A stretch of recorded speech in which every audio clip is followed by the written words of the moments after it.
My name's Michael Rayburn. I made this film in Salisbury, the capital of Rhodesia, with a group of friends who live in Rhodesia. Rhodesia Countdown is a personal statement. It is the point of view of a group of people who have suffered the humiliations and frustrations of Rhodesian life. It is not, therefore, documentary. For us, the film was an opportunity to express ourselves, to let off steam, and defy the Rhodesian government, which was doing its best to keep us silent. I play the somewhat caricatured role of a white Rhodesian, Mr. Carlton French. All the other actors in the film would prefer to remain anonymous. 10.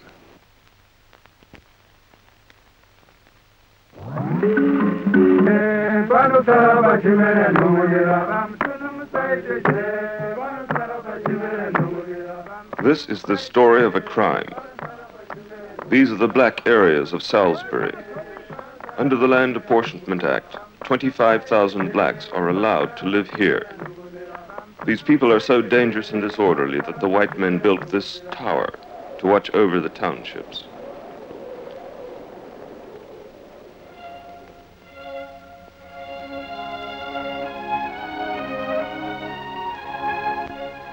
These are the white areas, the avenues of peace and tranquility. Here live the men of civilized standards who try to maintain law and order in the land. This is the home of Mr. Carlton French, yet another inoffensive citizen who has suffered at the hands of infiltrators from the black areas. Mr. Carlton French, can you tell us how it all happened? Yes. I was sitting in my lounge the other day having a beer in the evening, just come back from work. What happened is that this munt must have come This what? This black man, this Kaffir. Black man must have come up the drive, got in my car, was parked behind this Land Rover, and just drove the thing off. I didn't hear anything. The cheek of the guy is quite incredible. And none of my boys heard anything. Boys, come here, quickly. Come on, up. Did you see anything? No, sir. Did you see anything? No, boss. Did you? No, master. I thought not. Well, you know, you can't believe them. Right, go on back to work. Sir, are you a Rhodesian? Yes, I'm a Rhodesian, born and bred. If there's anybody here in this country that should know these black people, it's me. I've been brought up in this country. I've worked with these guys my whole life. I know what they want. I know, for instance, that they respect the tough man. They like the man with a strong arm. That's what they like. They don't want too much of this freedom. Does them no good. Sir, do you think that the motives behind this crime are a result of the British attitude towards Rhodesia? Let me tell you something. A very interesting point. Do you know how many times in the last year the Prime Minister of Britain, Mr. Harold Wilson, has been to Russia? Excuse me, sir. What the hell do you want? Well, don't just stand there. I'm not going to bite you. Your ball. Is this your car? Good God, yes. I know where it is. Where? John Mambo is it? Stays in Harare, that's his address.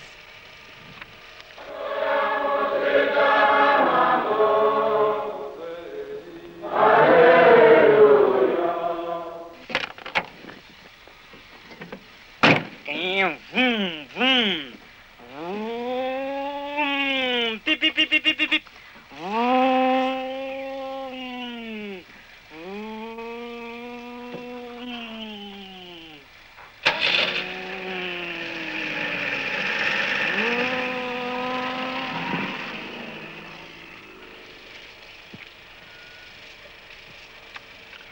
What's your name? I'm John Mambo. Where were you born? I was born here in Rhodesia. How old are you? I'm 22. What does your father do? He's a delivery boy in town. How many brothers and sisters have you? I've got 4 brothers and 5 sisters. How many are living with your parents? All of them except me. How many rooms in the house? We've only got 3 rooms. Where do you live? I live in Harare. Is it possible for whites to visit your home? It is possible, but the authorities don't like it very much. Did you go to school? Yes, I've been at school for 10 years. Who paid for your schooling? My father did. After school, what job did you get? I was working in a factory. And then after that, for 3 years, I haven't been working. What do you do all day? Well, I'll just be looking after the garden, or sometimes I was looking for work. Are you married? Yes, I am. Who paid your lobola or marriage dowry? My father did. Have you any children? Yes, I've got a son. How old is your son? He's 4 years old. Who pays the rent for your house? I get the rent out of my wife's salary. She's working at Harare Hospital as a nurse. Are you pleased to get this job as an actor in a film? Yes, very much so. What's that you're painting? I'm just painting a portrait of Rhodesia. 9.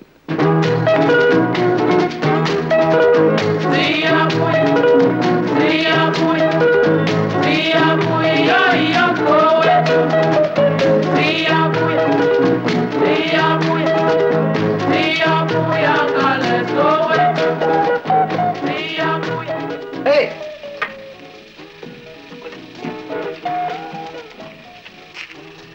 Put that radio on. What's your name? I'm John Mambo. 36 Vuku Drive, Correct. Harare. See this car? Yes. Well, I have been told by somebody that you have stolen my car and that you have the car here. Me? Yeah. Come on, let's take a look around here. Come on. Sent to you. It's a lazy lover sent to you. It's a lazy lover sent to you. Today or tomorrow you'll be so. Right. Where's my car? I don't know where it is. I ask you, where did he put my car? I didn't see it. Typical. Just come. Right. I'll give you 10 minutes, all right? 5 minutes. You go off and you look for my car and you bring it back here right away. Go on. 8. Right, so who are you? I'm John's wife. And what do you do? I work in Harare Hospital. I'm a nurse. I see. Who's the owner of that car? That's my other car. Oh, Have a seat. yes. Sit down. Thank you. So, quite a fleshy young lass, eh? Yes. Yeah. Go away, go on!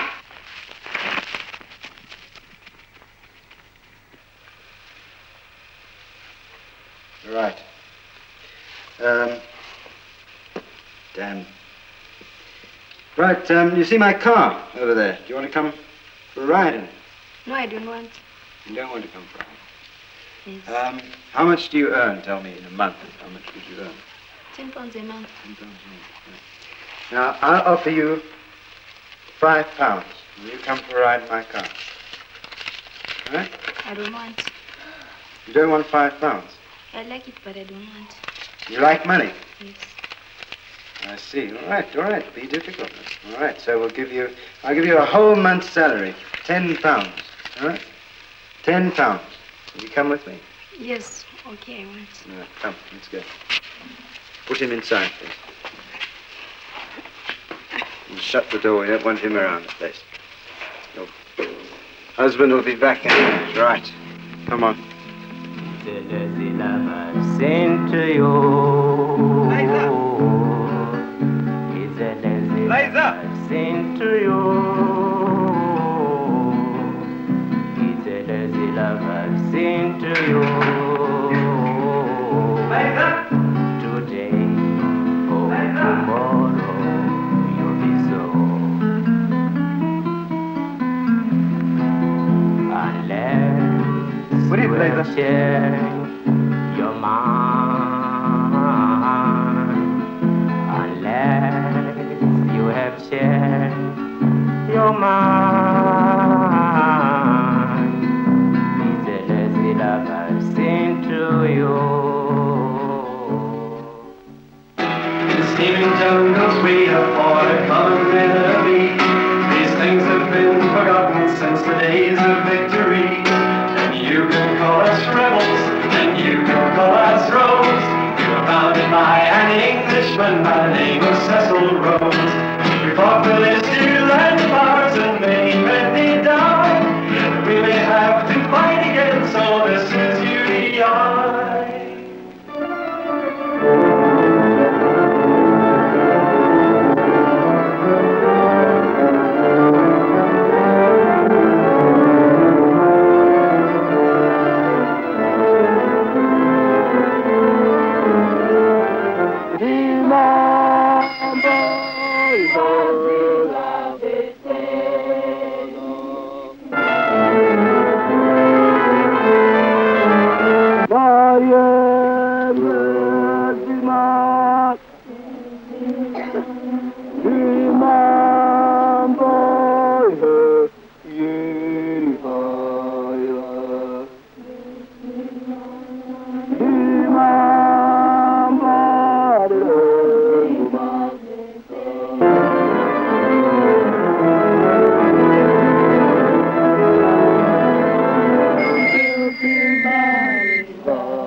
Seven. You! Come with me.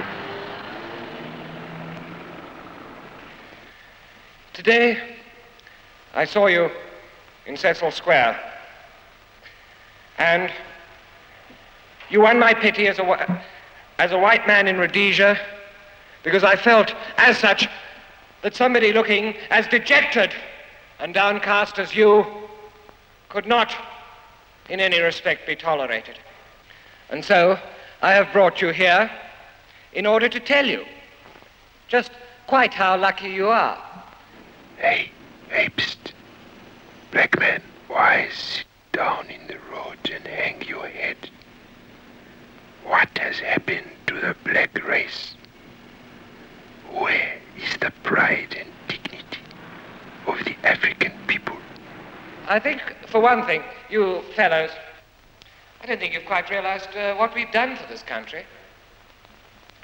We came here in 1891.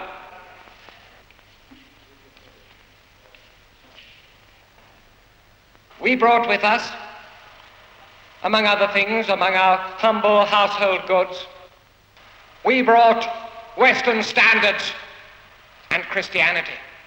We've given you facilities. We have given you schools, for one thing.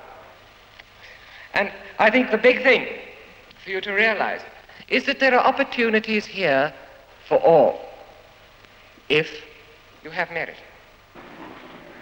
You must know that you are servants. In the eye of the white man, you are not good enough to be more than his boy. He knows nothing about your culture, your traditions, your problems. He does not know what you feel, what you think. There might be some justification for your dumb plaints, because you might have been reading too many magazines, etc., from outside. They accuse us of being racialists, of being segregationists, etc., etc. We are not. We are multiracialists. I mean, we don't ask you to mix with us. We don't ask ourselves to mix with you. But nevertheless, those who wish to mix can. It's entirely optional. So, why this attitude? This is what we cannot understand. And this is the attitude which we are out to remedy. And we are going to remedy it, whether you like it or not. But look, black man, look about you. You built this town. You built the houses.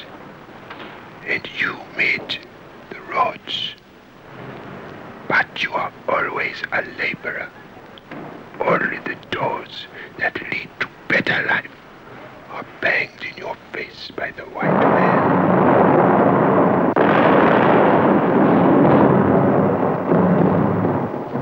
But even the white man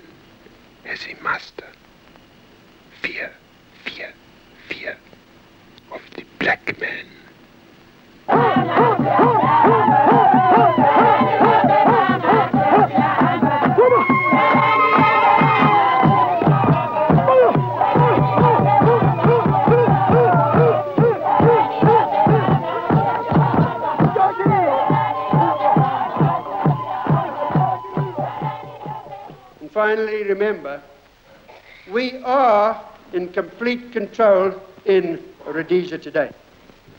We, the Europeans, we are all powerful. We have the reins in our hands, and we can pretty well do what we like.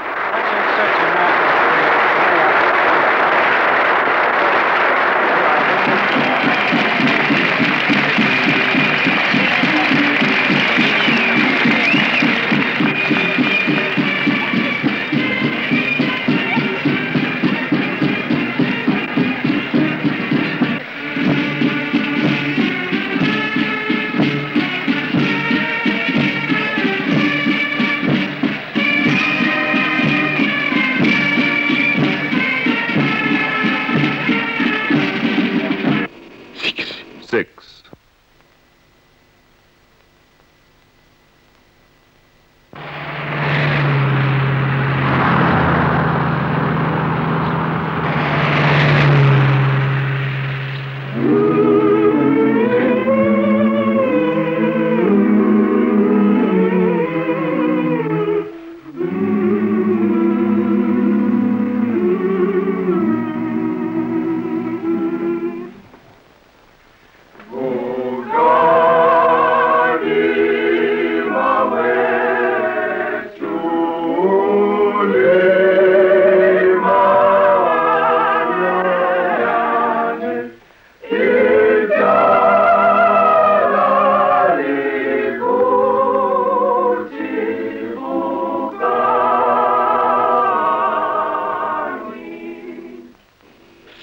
Five.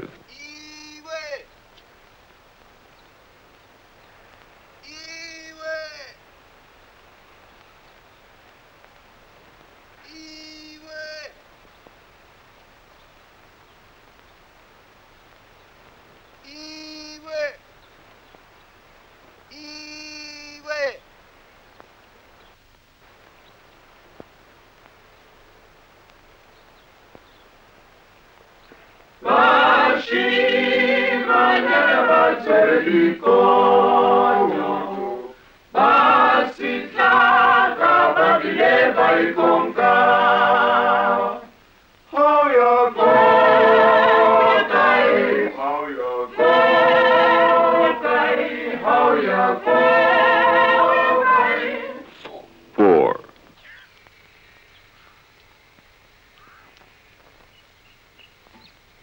Basic human and political rights. Do you think an African who is fully qualified to vote has a right to vote? No one has any basic rights whatsoever. I'm sorry. No one has basic rights? No. The rights, just to get on to a wider point, rights are given to you by those who can take them away. You don't even have a right to life in England now with the abortion laws gone through, do you? So how can you say there is a right to vote? Would you still say that if we brought in an abortion law here, would you still yell your head off about the right to vote? When you knew then that people don't even have the right to be born. There are no basic rights, Tony. A vote is not a basic right. Say, your parents, I don't know, but your father, does he come from a working class in Britain? Yes. Do you think he has a right to vote? Yes, I think so. He may. He may. But He's never really spoke about it. No, I don't. No, not at all. But I'm very much like Disraeli, that votes should be weighed and not counted in any strata of democracy. All right, if they're weighed, that implies some sort of qualification of the person. When yes, of course, certainly. And when he qualifies, why doesn't he have this right, according to you? I think most Africans who do qualify have the right. Have the right, right Yes. now, all right? In 2 months' time, this probably will no longer be true. You're going to have 3 provincial parliaments, one for the Mashona tribe, one for the Matabele tribe, and one for the White tribe. And the White tribe is going to be in pretty well effective control of the national parliament, defends financial matters, economic matters, etc. Yes, that is so. And this is a blatantly racial division. And it means that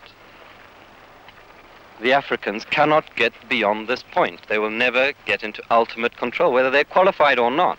Tony, but let's remember... I might be willing to concede your point now that not that many are qualified. If I did concede this, will you concede that time may arrive when they will qualify? Yes, and certainly. yet they're going to be denied the rights to run the country.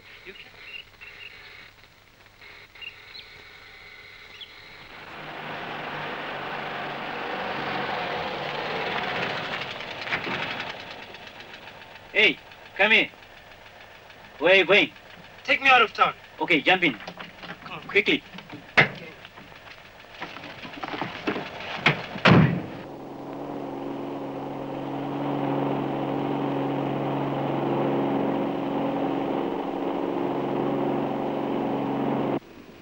Three.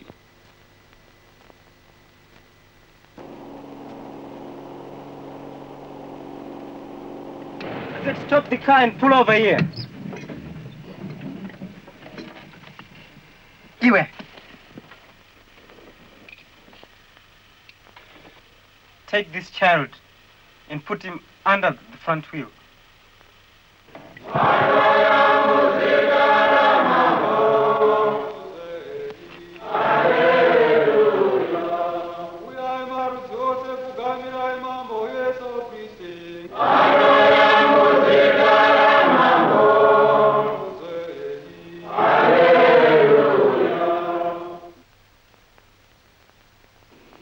Two.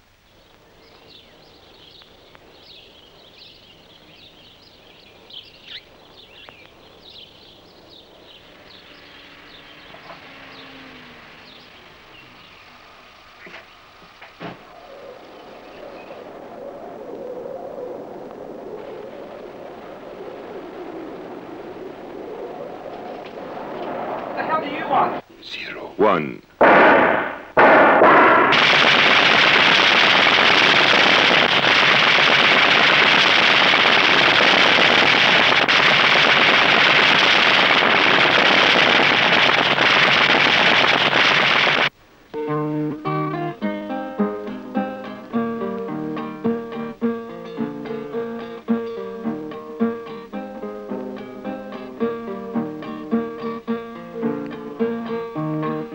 Kana iwe ndiwa wangu wandisiya uchienda ndichasowa zvikuru.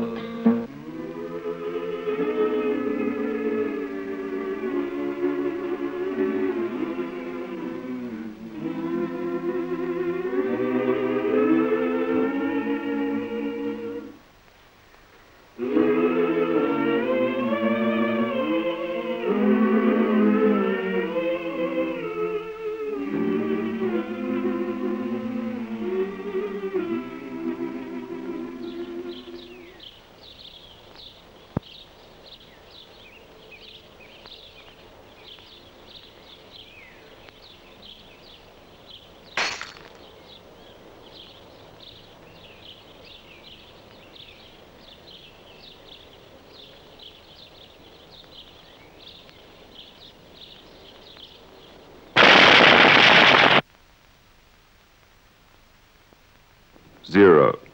1.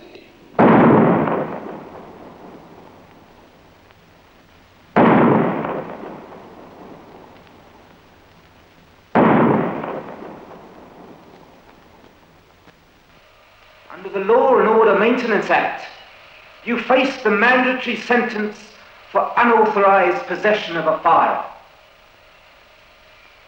Under the laws of this country, erected to protect decent, God-fearing citizens from people just such as yourself, I have no alternative, even had I so wished, but to pass the ultimate sentence.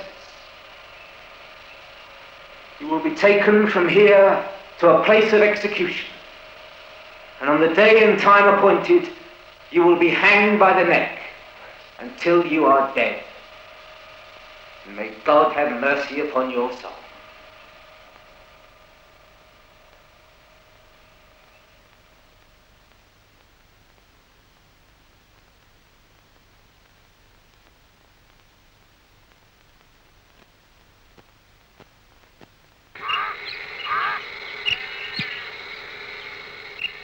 What the hell do you think you're doing standing like that?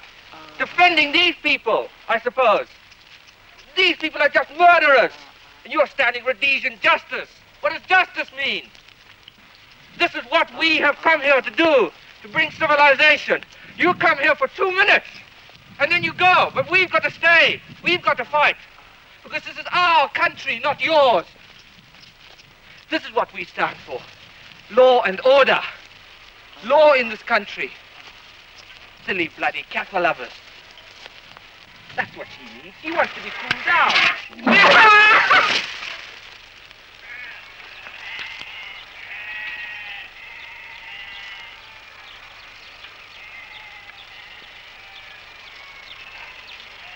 I suppose you'd laugh about it, really, if part of you wasn't already crying.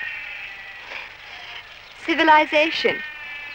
That bearded idiot suddenly comes down and tells me that he stands for standards. And he'll stay here and die for things that are of value. I wish they could see.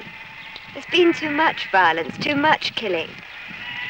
If you deprive a man of any dignity, any chance to be himself, any chance to voice his feelings, of course he resorts to violence, like that man's just done. Surely this is the way to look at the terrorists, not just string them up in their thousands like a bunch of grapes. They're so proud of their history as well. It's almost embarrassing.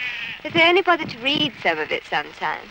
I'm not saying there were no good men on the column, no good men in the company. But it was a money-making enterprise, let's face it. And the kind of men who go long distances after money. And money alone. Seldom those I would like to claim as my ancestors. Of course, there was bravery. But why need it? Why have to come and take a land? I think what's worst is the effect it has on the whites themselves.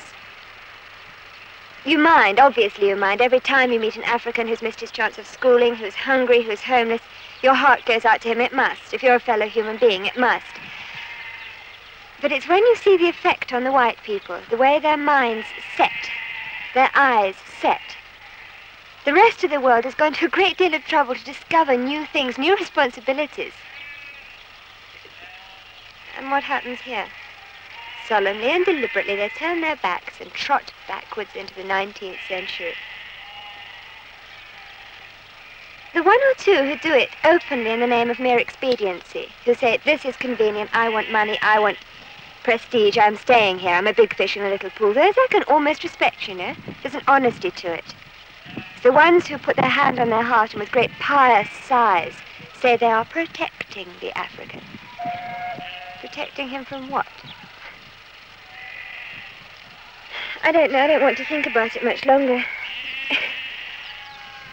There's an awful feeling that you'll get caught up in it yourself. There's a complicity. You partake of the corruption merely by living there. I don't know.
We believe that as a result of government policy, based on a principle of white supremacy, there will be outbreaks of terrorism which will produce an intensity of bitterness and hostility between the various races of this country that is not produced even by war.